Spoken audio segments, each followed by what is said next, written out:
नमस्कार दोस्तों, स्वागत है आप सभी का फिर से एक बार हमारे इस YouTube चैनल पर। दोस्तों, पितृपक्ष में श्राद्ध पक्ष के नाम से भी जाना जाता है, हिंदू धर्म में बहुत ही महत्वपूर्ण पर्व होता है।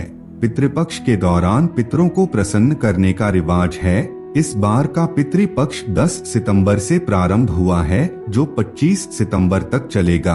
आपको बता दें, हर साल श्राद्ध भाद्रपद मास की पूर्णिमा से आश्विन मास की अमावस्या तक 16 दिनों के लिए होता है। इस बार पूर्णिमा तिथि 10 सितंबर को था। इसी दिन से ही श्राद्ध शुरू हुआ है और आश्विन माह की अमावस्या यानी कि 25 सितंबर को यह खत्म हो जाएगा। हिंदू धर्म में पितृपक्ष का काफी ज्यादा महत्व है।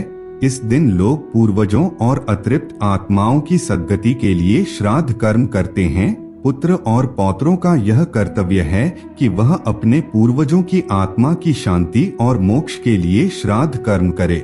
इसमें पितरों के नाम से जल और अन्न का दान किया जाता है और उनके निमित्त कौए को भी अन्न जल दिया जाता है। गरुड़ पुराण के मुताबिक श्राद्ध पक्ष क्यों महत्वपूर्ण होता है, आज के इस वीडियो में चर्चा करेंगे।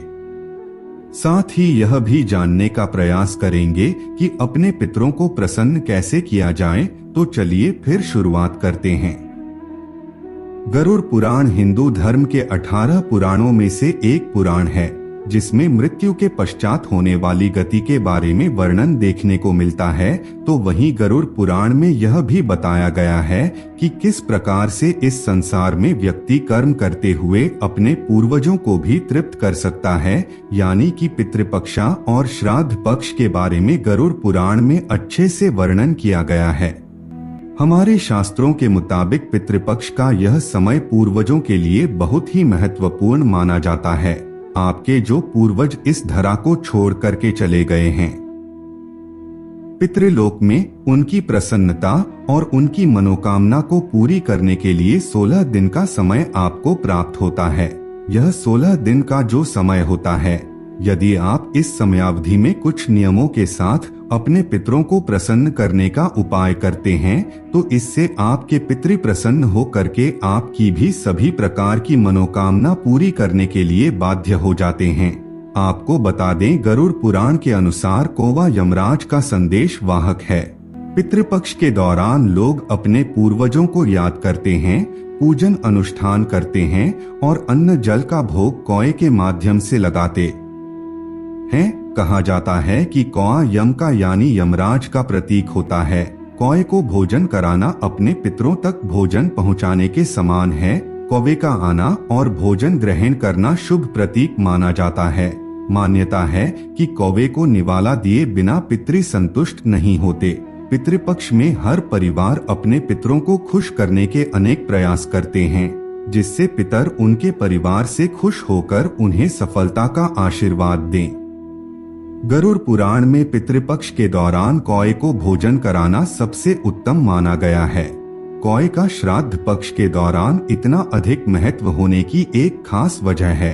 प्राचीन शास्त्रों के अनुसार यमराज ने कौए को वरदान दिया था कि तुम्हें दिया गया भोजन पूर्वजों की आत्मा को शांति देगा। तब से ही यह प्रथा चली आ रही है।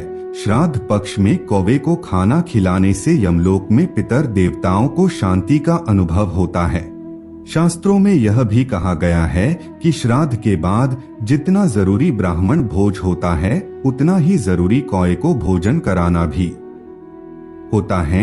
यह अनूठा उदाहरण है जो हमें बताता है कि भारत के लोग अपनी संस्कृति के साथ पशुओं के प्रति भी प्रेम और आदर रखते हैं। अपने पूर्वजों को प्रसन्न इस प्रकार करें। गरुड़ पुराण के अनुसार आपके पूर्वज की जिस तिथि में मृत्यु हुई है, पितृपक्ष की उन्हीं तिथियों में पितरों का श्राद्ध किया जाता है। सुबह जल्दी उठकर स्नान आदि से निवृत्त होकर पूजा का स्थान और पितरों के स्थान को गोबर से लीपना चाहिए और गंगा जल से पवित्र करना चाहिए। फिर पितरों के नाम पर ब्राह्मण से तर्पण आदि कराना चाहिए। उसके बाद दिन के 12:24 तक पितर के नाम से ब्राह्मण को भोजन कराना चाहिए। ये समय अच्छा माना जाता है।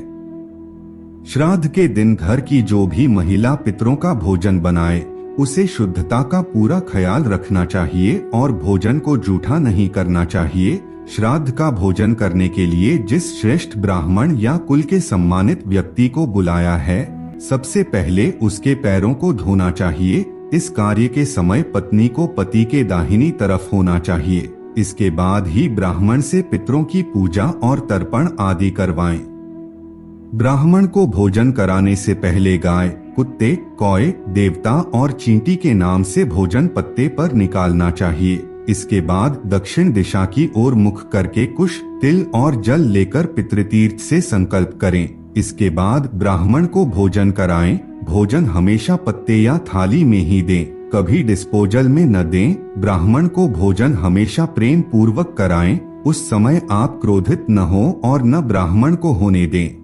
भोजन करने के बाद ब्राह्मण को यथा सामर्थ्य दान व दक्षिणा देकर सम्मान पूर्वक पैर छूकर विदा करें।